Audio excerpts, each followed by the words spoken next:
Welcome back to UK Pro Writers. Today, we dive into a critical research topic that touches the lives of people worldwide.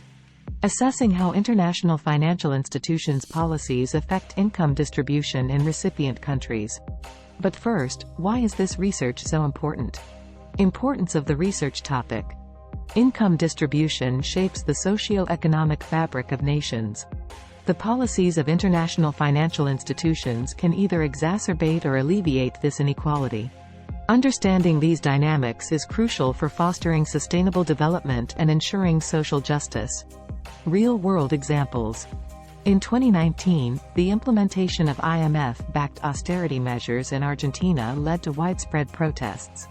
The policies, aimed at stabilizing the economy, resulted in increased unemployment and reduced public services, disproportionately affecting lower-income citizens.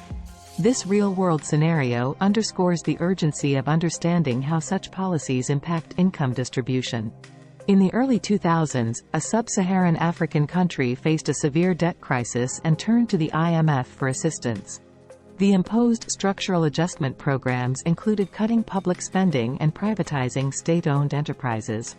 While intended to foster economic growth, these measures exacerbated poverty and income inequality, highlighting the need to scrutinize the social consequences of financial interventions. Chapter 1 Introduction. Now, let's delve into Chapter 1, the bedrock of our research. It sets the stage for what's to come.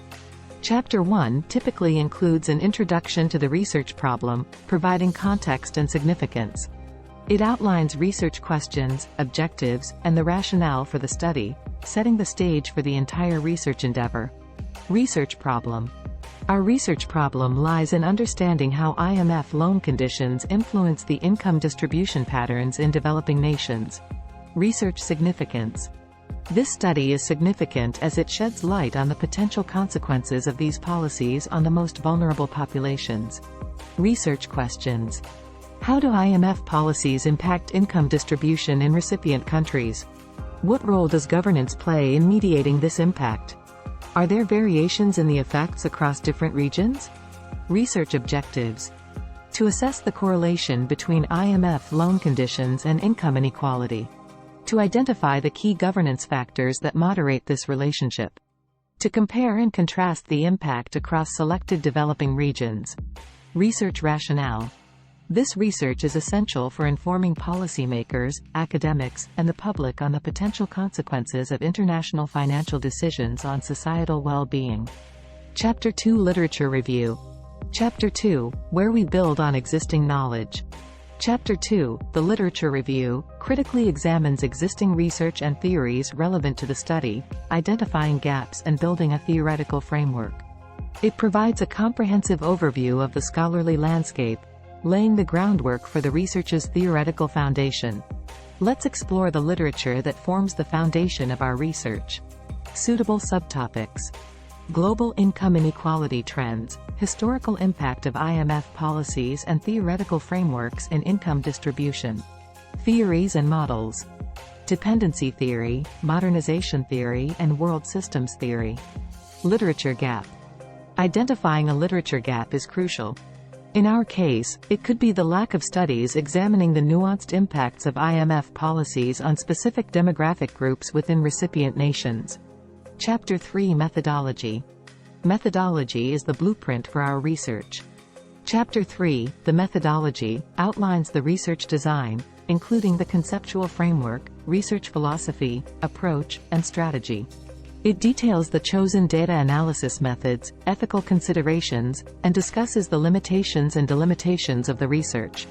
Let's map out how we'll answer our questions. Conceptual framework. Independent variables, IMF loan conditions, governance quality, economic structure. Dependent variable, Gini coefficient. Research philosophy. Pragmatism, this philosophy combining positivist and interpretivist approaches. Research approach. Deductive, this approach is testing hypotheses derived from existing theories. Research strategy. Case study approach, this approach examining specific countries to draw broader conclusions. Data analysis method. Quantitative, statistical analysis of Gini coefficients and economic indicators. Ethical considerations. Ensuring participant confidentiality and informed consent, especially when dealing with sensitive economic data. Limitations and delimitations. Being transparent about what our study cannot cover is vital. For instance, our research may not account for unforeseen economic shocks. Chapter 4 Data Analysis. Chapter 4, the Data Analysis section, involves the application of the chosen methodology to analyze collected data, whether quantitative or qualitative. This chapter presents the results of the analysis, often using statistical tools, to address the research questions and objectives established in earlier chapters. Quantitative analysis. With a sample size of 100 countries, we'll use regression analysis to examine the correlation between loan conditions and Gini coefficients. Qualitative analysis. Interviews with key stakeholders in selected countries, exploring the nuanced experiences of various demographic groups. Chapter 5 Conclusion. Chapter 5, where we tie it all together. Our findings, their implications, and the potential avenues for future research. Chapter 6 Recommendations. Chapter 6, suggesting actionable steps based on our research. A critical part to bridge the gap between academia and policy. Future research suggestions.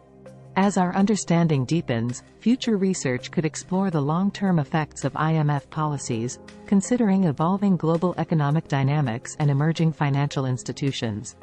Thank you for joining us on this journey of unraveling the complexities of international financial policies and their impact on income distribution. Don't forget to like, subscribe, and hit that bell for more insightful content. Until next time, stay curious,